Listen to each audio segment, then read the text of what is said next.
Hello दोस्तों, मैं अनुज गहलोत आपका अपने चैनल मिशन सरकारी मोर में आपका हार्दिक स्वागत करता हूं। तो आज मैं आपके लिए लेकर आया हूं ज्योग्राफी की क्लास। तो ज्योग्राफी में हमारा टॉपिक चल रहा था कॉन्टिनेंटल में मैंने आपको कराया था एशिया महाद्वीप। तो एशिया महाद्वीप से पहले एक आपकी हेडिंग रह गई थी, उसका नाम था यानी कि फॉर्मेशन। जो हमारे महाद्वीप थे, महाद्वीप का निर्माण हमारा किस थ्योरी के अकॉर्डिंग हमने जो पढ़ा है वो है, तो उसको वो पहले छूट गया था। तो उसके बारे में मैं आज आपको बताऊंगा कि हमारा जो महाद्वीप थे पहले कैसे थे और उसके बाद धीरे धीरे उनमें विखंडन वगैरह हुआ, उसके बाद उनका निर्माण हुआ। ठीक है जी। तो अब बात करते हैं हम इसकी कॉन्टिनेंटल के फॉर्मेशन की। तो एक हमारा क्या थी कॉन्टिनेंटल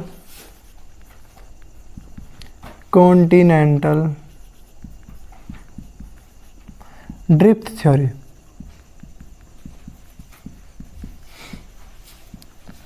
एक थ्योरी थी कॉन्टिनेंटल ड्रिफ्ट थ्योरी, जिसका हिंदी में नाम है महाद्वीपीय विस्थापन सिद्धांत। ठीक है। तो कॉन्टिनेंटल ड्रिफ्ट थ्योरी किसने दी? यह हमारी अल्फ्रेड वैगनर ने। किसने? अल्फ्रेड वैगनर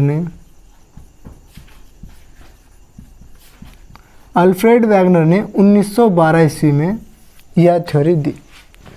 तो continental drift theory Alfred Wegener ने दी थी। तो इसमें हमें यह बताया था कि जो हमारी जो जैसे कि हमारी पृथ्वी है, पृथ्वी में हमारे आइल यानी कि महाद्वीप थे, वे कुछ इस प्रकार से थे। ठीक है जी, कुछ इस प्रकार से थे। तो आसपास ये हमारा जल का एरिया था। ठीक है जी। तो ये अल्फ्रेड वैगनर ने बताया था। तो जो अल्फ्रेड वैगनर की एक बुक थी, बुक का नाम था हमारा, अल्फ्रेड वैगनर की हमारी एक बुक थी the origin of continental and ocean. The origin of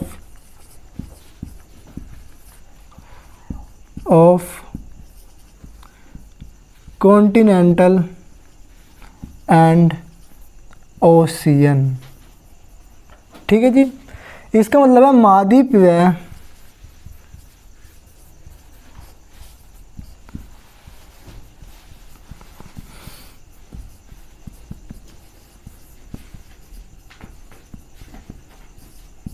ठीक है जी। जो हमारे अल्फ्रेड वैगनर थे उनकी एक बुक थी हमारी the origin of continental and ocean, अर्थात हिंदी में नाम है महाद्वीप व महासागरों की उत्पत्ति। तो इसमें हमारा कॉन्टिनेंटल ड्रिफ्ट थ्योरी में अल्फ्रेड वैगनर ने एक सिद्धांत दिया था कि जैसे कि हमारी ये पृथ्वी थी, अब इस पे बात करेंगे हम। जैसे हमारी पृथ्वी है, पृथ्वी पे ये हमारा लैंड एरिया हो गया और ये हो गया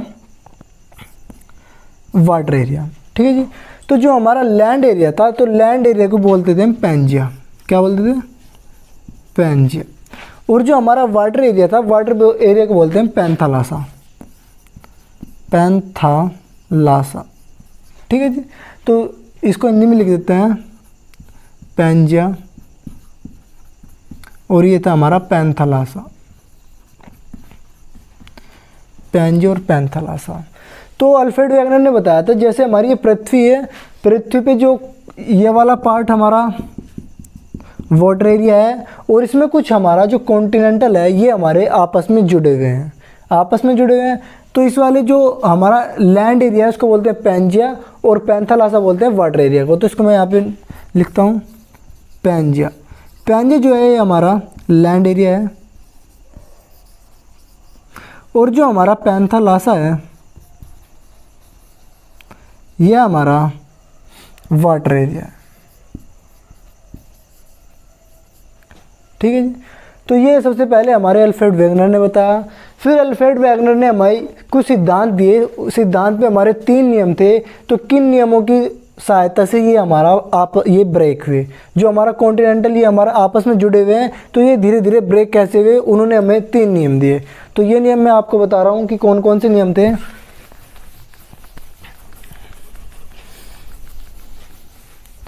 3 नियम बोल दो या इनको 3 फोर्सेस बोल दो, यानी कि 3 बलों के प्रभाव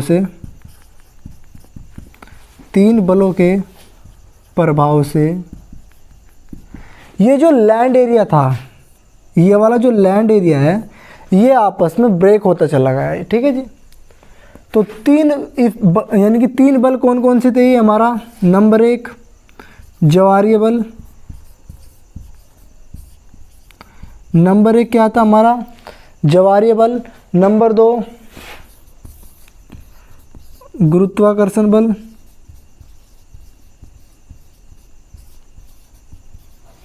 और नंबर 3 उत्प्लावन बल।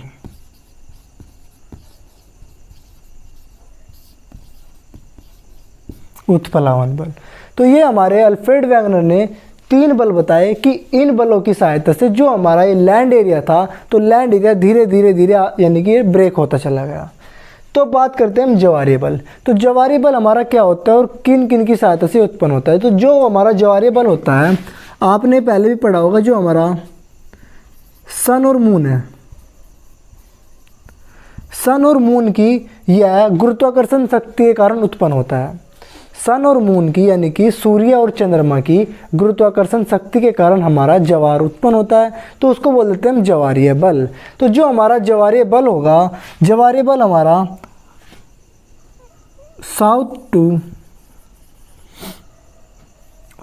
जो हमारा ज्वारीय बल होगा, ज्वारीय बल हमारा लगता है वेस्ट टू ईस्ट। जो हमारा ज्वारीय बल होगा, ज्वारीय बल हमेशा जहाँ यह इफेक्ट डालेगा वेस्ट टू ईस्ट डालेगा, ठीक है जी। उसके बाद बात करते हैं हम गुरुत्वाकर्षण बल से। गुरुत्वाकर्षण बल जो हमारा उत्पन्न होता है, ये हमारा द्रव्यमान के कारण उत्पन्न होता है। गुरुत्वाकर्षण बल जो है हमारा द्रव्यमान के कारण उत्पन्न होता है। तो यह द्रव्यमान के कारण उत्पन्न होगा, तो यह बल हमेशा north to west, north to south लगेगा। जो हमारा गुरुत्वाकर्षण बल है द्रव्यमान के कारण उत्पन्न होता है और यह हमेशा नॉर्थ टू साउथ यूज होता है, ठीक है जी। तो उत्प्लावन बल तो आपने पहले भी सुना होगा। जो उत्प्लावन बल होता है वह हमारा पानी में लगता है, ठीक है जी। जैसे हमारी कोई वस्तु पानी में है तो उतनी वो नीचे से अपथर्स्ट फोर्स लगा रहा है पानी उसके ऊपर, ठीक है जी। तो ये हमारे 3 बल बताए थे अल्फ्रेड वैगनर ने, ठीक है जी। तो अब इन 3 बलों के कारण हम इसको लैंड एरिया को थोड़ा ब्रेक करते हैं।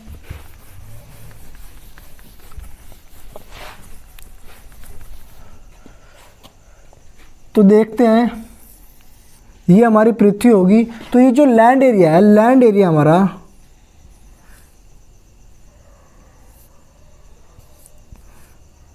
कुछ इस टाइप से ये हमारा ब्रेक हो जाता है। किस टाइप से? कुछ इस टाइप से हमारा ब्रेक हो जाता है। और यहाँ पे जो निर्माण होगा, यहाँ पे हमारा 2 लैंड्स का निर्माण होगा। इस वाले लैंड को बोलते हैं हम अंगारा लैंड,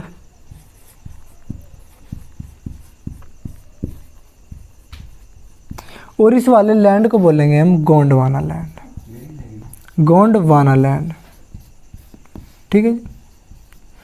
तो जो इस एरिया में हमारा वाटर एरिया होगा वो हमारा टैथिस सागर कहलाता है। क्या? टैथिस सागर, ठीक है।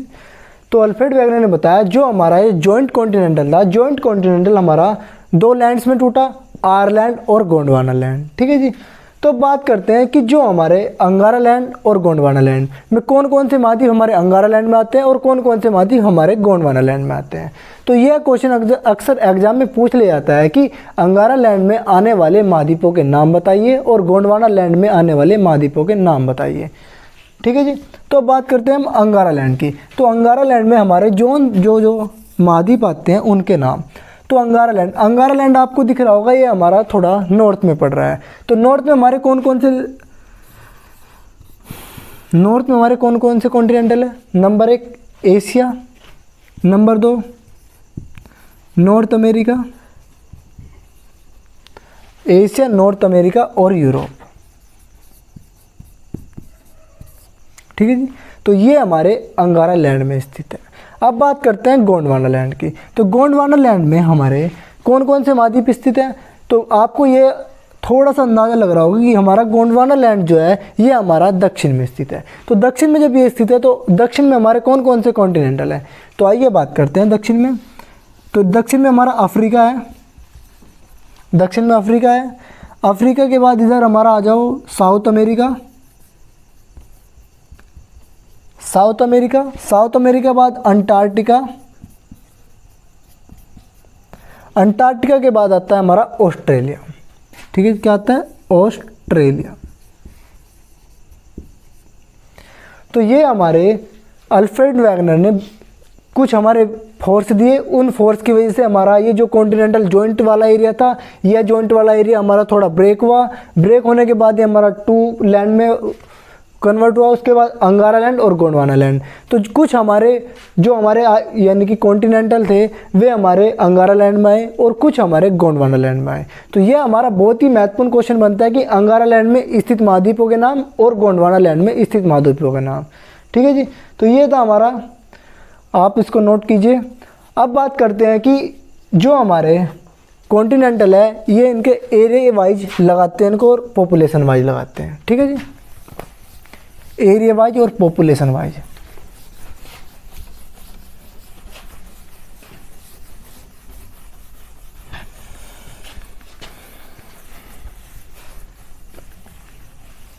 जो हमारे कॉन्टिनेंटल है उनको हम एरिया वाइज लगाएंगे।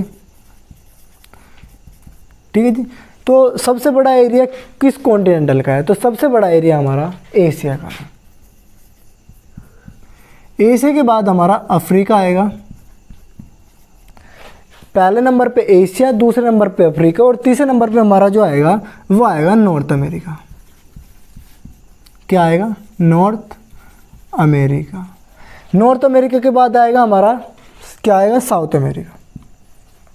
नॉर्थ अमेरिका के बाद आएगा साउथ अमेरिका। अब बात करते हैं साउथ अमेरिका के बाद कौन सा आएगा? साउथ अमेरिका के बाद आएगा अंटार्कटिका। अंटार्कटिका, अंटार्कटिका के बाद हमारा कौन सा आएगा? यूरोप। अंटार्कटिका के बाद आएगा हमारा यूरोप। और यूरोप के बाद तो आप सभी को पता ही होगा क्या आएगा? ऑस्ट्रेलिया। क्योंकि ऑस्ट्रेलिया हमारा एक बहुत ही कम एरिया में फैला हुआ महाद्वीप है। अब बात करते हैं पॉपुलेशन वाइज। पॉपुलेशन को बोलते हैं हम जनसंख्या वाइज, यानी कि कौन से महाद्वीप में कितनी जनसंख्या है। ठीक है जी, तो जनसंख्या जो हमारे एरिया में हमारे नंबर 2 तक थे ये हमारे सेम रहेंगे। ठीक है जी, एशिया और अफ्रीका। तो नंबर 1 हमारी पॉपुलेशन वाइज कौन है? नंबर 1 एशिया, नंबर 2 अफ्रीका और अब नंबर 3 पे कौन आएगा? नंबर 3 पे आएगा हमारा यूरोप। कौन सा आएगा? यूरोप। और अब यहाँ पे जनसंख्या wise number 1 Asia, number 2 Africa, ये सेम। नंबर 3 आएगा हमारा यूरोप और नंबर 4 कौन सा आएगा? नंबर 4 आएगा हमारा नॉर्थ अमेरिका। उसके बाद हमारा क्या आएगा? उसके बाद आएगा हमारा साउथ अमेरिका। South America. उसके बाद क्या आएगा? उसके बाद आएगा हमारा ऑस्ट्रेलिया। उसके बाद आएगा हमारा ऑस्ट्रेलिया और सबसे बाद में आएगा हमारा अंटार्कटिका। अंटार्कटिका, अंटार्कटिका में तो नाम मात्र ही वहाँ पे निवास पाया जाता है, लेकिन वहाँ पे जो हमारी प्रयोगशाला पाई जाती है, वहाँ पे अलग अलग देशों की प्रयोगशाला पाई जाती हैं। वहाँ पे जो हमारा निवास है वहाँ पे बहुत कम निवास होता है, मतलब कि आबादी वहाँ पे बहुत कम रहती है। इस कारण पॉपुलेशन वाइज हमारा अंटार्कटिका जो होगा सबसे बाद का होगा। ठीक है जी, तो ये था हमारा एक महाद्वीप का फॉर्मेशन जो पहली क्लास में नहीं हो पाया था किसी कारणवश, तो ये आपको मैं दूसरी क्लास में करा रहा हूँ। यदि आपने वह पहली क्लास नहीं देखी जिसमें मैंने आपको एशिया महाद्वीप का बिल्कुल मैप वाइज आपको समझाया था, यदि आपने नहीं देखी तो डिस्क्रिप्शन से लिंक उठाकर वहाँ से देख लीजिएगा। तो अब मैं बात करता हूँ कि जो पहले वाली क्लास में मैंने बताया था कि हमारा जो एशिया महाद्वीप है उसकी सारी मैंने मैप वाइज ही बता दी थी। अब हमारे वन लाइनर क्वेश्चन रह गए तो वे आपको मैं आपसे डिस्कस करता हूँ। ठीक है जी,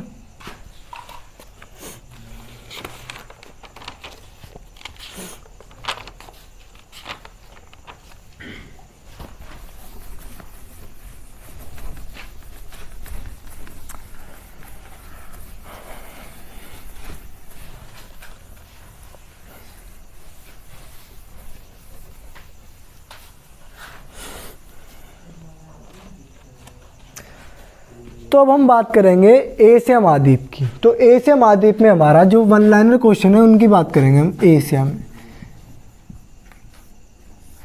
क्योंकि अधिकतर एरिया मैंने पहली क्लास में आपको करा चुका है, तो उसको ज़रूर आप देखेगा। यदि आपने वह क्लास नहीं देखी तो ये वाला पार्ट्स आपको समझ में नहीं आएगा।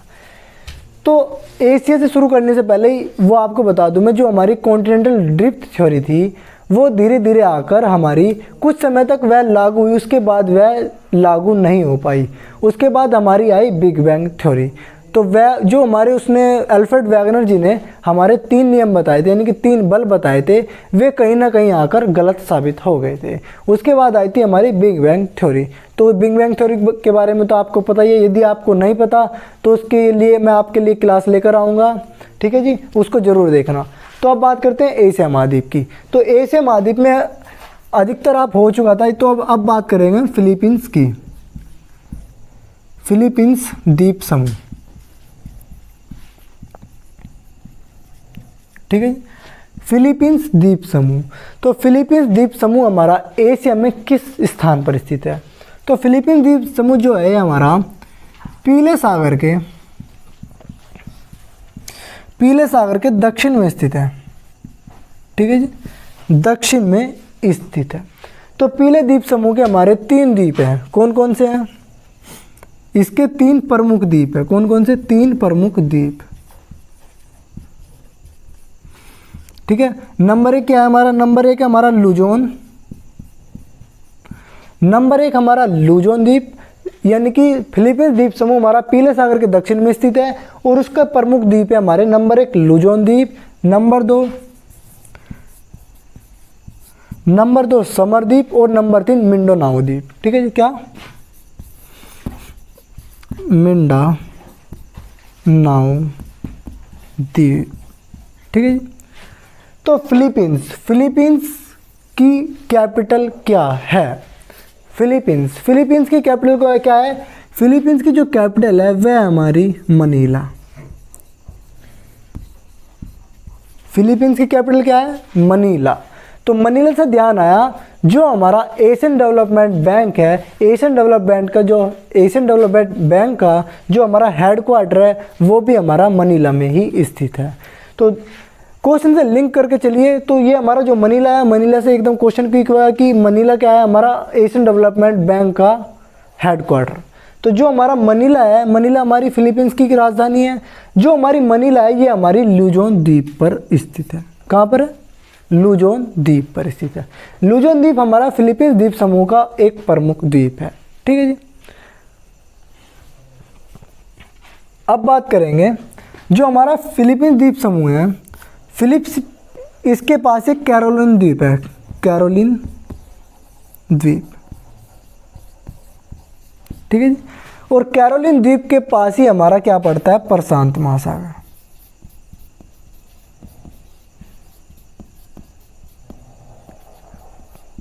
ठीक है जी। तो प्रशांत महासागर में हमारा विश्व का सबसे गहरा ग्रत पाया जाता है, ठीक है जी। प्रशांत महासागर में क्या पाया जाता है? विश्व का सबसे गहरा ग्रत। तो वह ग्रत कौन सा है? वह ग्रत है हमारा मेरियाना ग्रत, ठीक है जी, मेरियाना ग्रत। तो ये हमारा फिलीपींस द्वीप समूह के बारे में था। तो आपको मैंने पहली क्लास में शायद बताया नहीं होगा कि हमारा जो एशिया महाद्वीप है इसमें हमारी विश्व की कितनी % जनसंख्या निवास करती है।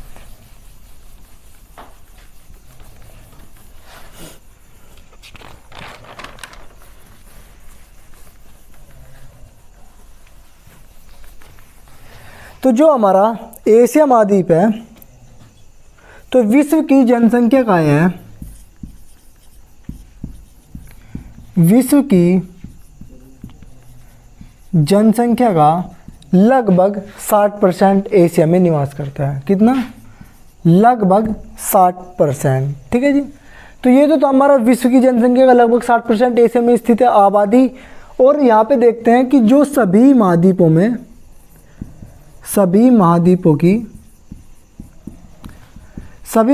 की लगभग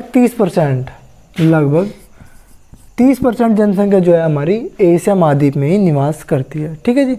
तो अब हम बात करेंगे वन लाइनर क्वेश्चन पर कि जैसे कि हमारा होगा विश्व का सबसे ऊंचा पठार, विश्व का सबसे विस्तृत पठार, ये हमारे कहाँ पर स्थित है और कौन कौन से हैं, ठीक है जी।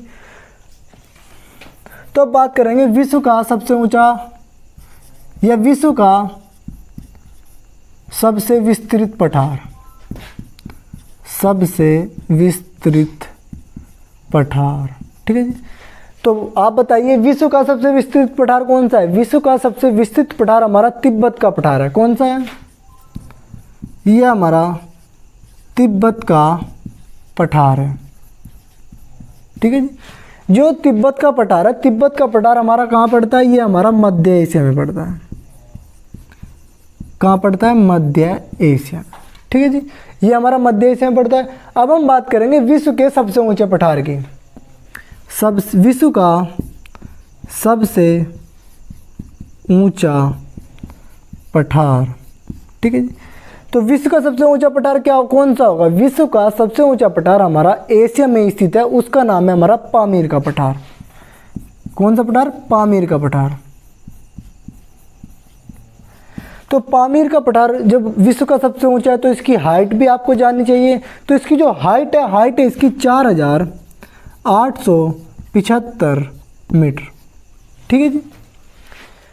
तो इसको यह विश्व का सबसे ऊंचा पठार होने के कारण इसको विश्व की छत भी कहा जाता है, ठीक है जी। क्या कहते हैं इसको? विश्व की, पामीर के पठार को हम विश्व की छत भी कह देते हैं, विश्व की छत, ठीक है जी।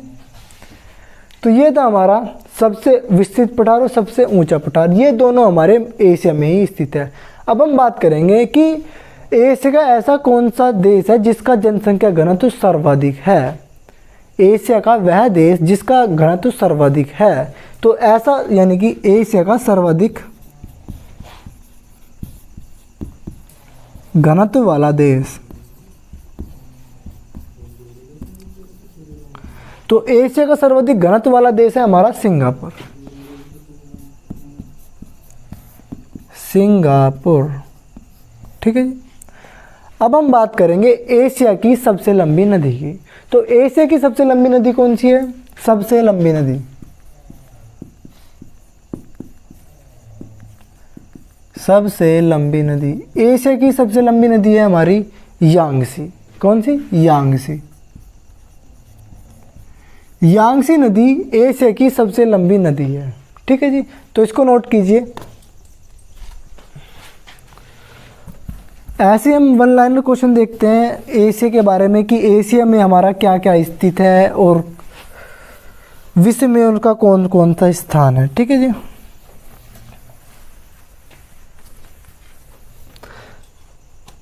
अब हम बात करेंगे विश्व का ऐसा स्थान जहां पर वर्षा सर्वाधिक होती है, ठीक है जी। विश्व का ऐसा स्थान जहां पर विश्व का सर्वाधिक वर्षा वाला स्थान,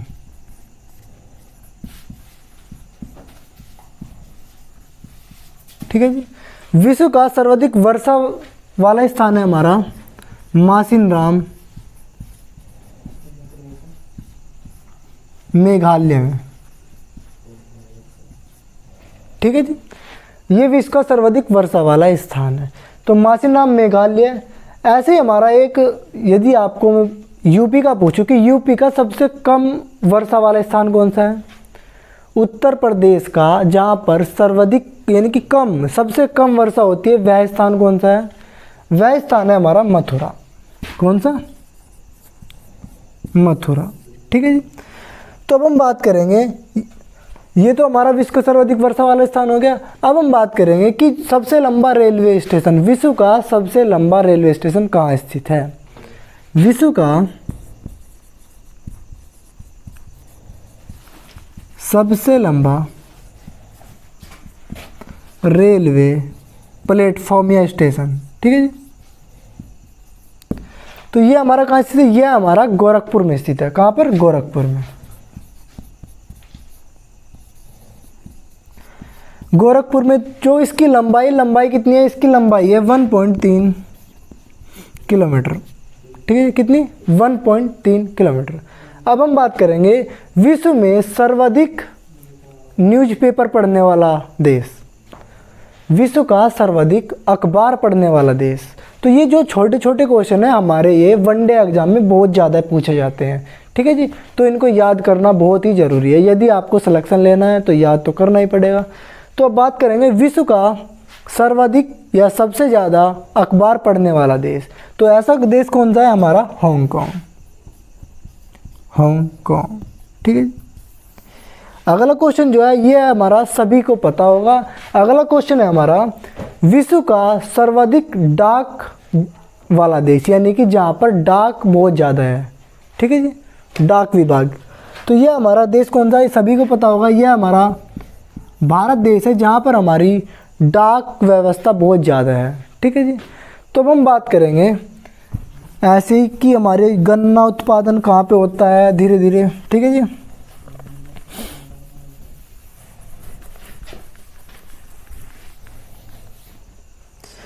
अब हम बात करेंगे कि जो हमारा विश्व का सबसे ज़्यादा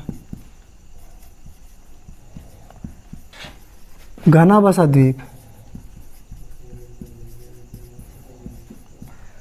सबसे ज़्यादा घना बसा द्वीप कौन सा है विश्व का? ये है हमारा जावा। कौन सा है? ये हमारा जावा। अब हम बात करेंगे एशिया का वह स्थान जहाँ पर सर्वाधिक जूट उत्पादन होता है, ठीक है जी। एशिया में सर्वाधिक जूट उत्पादन करने वाला देश, ठीक है जी। इसी प्रकार हम बात करेंगे कि जो हमारा एशिया में सर्वाधिक जूट का ये, अब बात करेंगे हम गन्ने की, कि गन्ना हमारा कहाँ पर उत्पन्न होता है, उत्पादन करने वाला देश। तो एशिया में सर्वाधिक जूट उत्पादन करने वाला देश कौन सा है? ये हमारा बांग्लादेश है। कौन सा है? बांग्लादेश। और जो हमारा एशिया का सर्वाधिक गन्ना उत्पादन करने वाला देश कौन सा है? ये हमारा भारत है, ठीक है, ये हमारा भारत है। अब हम बात करेंगे विश्व का सर्वाधिक जलयान बनाने वाला देश। विश्व का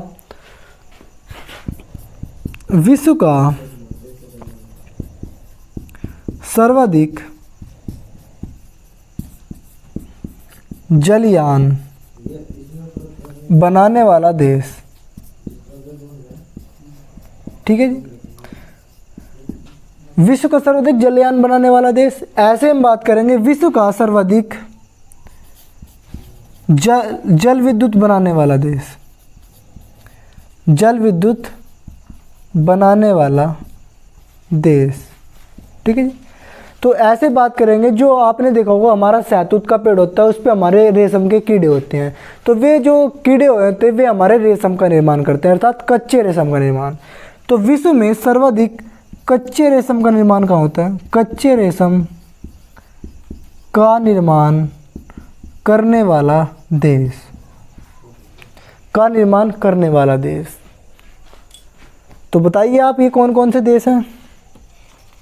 विश्व का सर्वाधिक जलयान बनाने वाला देश, विश्व का सर्वाधिक जल विद्युत बनाने वाला देश, और कच्चे रेशम का निर्माण। कच्चा रेशम हमारा एक शहतूत नामक पेड़ होता है, उस पर हमारे कीट, छोटे छोटे बहुत कीट पाए जाते हैं, वो हमारे कच्चे रेशम का निर्माण करते हैं। तो इन जो तीनों को निर्मित करता है ये हमारा एकमात्र देश है, वो है हमारा जापान, जिसका पहला स्थान है जापान। तो जापान जो है, जापान हमारा एशिया में ही स्थित है। कहाँ पर है? एशिया में ही स्थित है। तो ये हुआ हमारा जापान।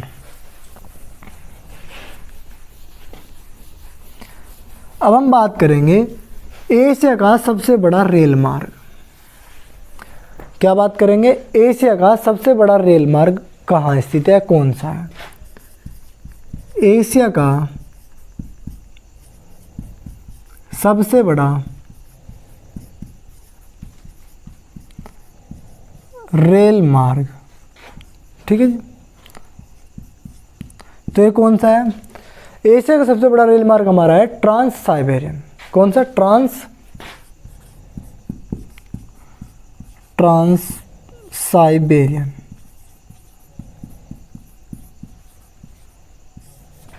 जो हमारा ट्रांस साइबेरियन है, इसकी जो लंबाई है वो कितनी है? इसकी लंबाई हमारी 9,438 किलोमीटर। एशिया का सबसे बड़ा रेल मार्ग हमारा ट्रांस साइबेरियन है जो हमारा 9,438 है। और ये हमारा कहाँ से कहाँ तक फैला हुआ है, ये हमारा लेनिनग्राड से व्लादिवोस्टॉक तक। कहाँ तक? व्लादिवोस्टॉक। तो ये हमारा एशिया का सबसे बड़ा रेल मार्ग हमारा ट्रांस साइबेरियन है जो हमारा लेनिनग्राड से व्लादिवोस्टॉक तक फैला है। अब हम बात करेंगे एशिया की यानी कि सबसे लंबी सुरंग के बारे में। एशिया की सबसे लंबी रेलवे सुरंग। तो रेलवे सुरंग कौन सी है हमारी? ये हमारी सिक्कन नामक है। क्या है? सिक्कन।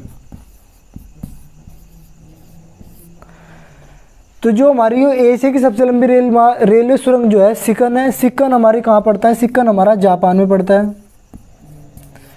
और जो हमारी ये इसकी लंबाई कितनी है? लेंथ है इसकी 5,385 किलोमीटर। ठीक है। एशिया की सबसे लंबी रेलवे सुरंग सिक्कन जापान में स्थित है जिसकी लंबाई है 5,385 किलोमीटर। ठीक है जी।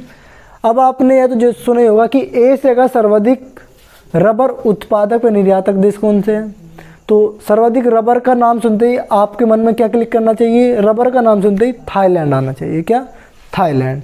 तो अब हम बात करेंगे एशिया में सर्वाधिक टिन कहाँ पर उत्पादन होता है? एशिया में सर्वाधिक टिन का उत्पादन कहाँ होता है? तो एशिया में सर्वाधिक टिन का उत्पादन कहाँ होता है? सर्वाधिक टिन का उत्पादन होता है एशिया में मलेशिया। ठीक है जी, मलेशिया। अब हमारा एशिया में स्वर्णिम त्रिभुज निर्माण करते हैं 3 देश। तो स्वर्णिम त्रिभुज कौन कौन से देश निर्माण करते हैं? स्वर्णिम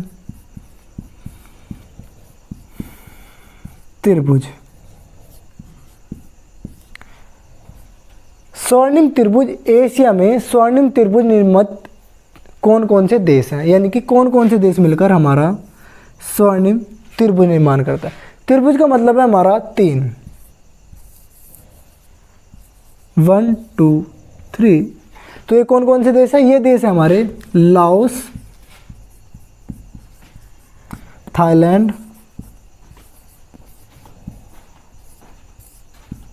और म्यांमार। ठीक है जी। स्वर्णिम त्रिभुज लाओस, थाईलैंड और म्यांमार। ठीक है जी। तो आपका जो एशिया का लास्ट क्वेश्चन बनता है कि एशिया का सबसे छोटा देश कौन सा है? एशिया का सबसे छोटा देश। तो एशिया का सबसे छोटा देश बताइए जल्दी से आप। एशिया का सबसे छोटा देश।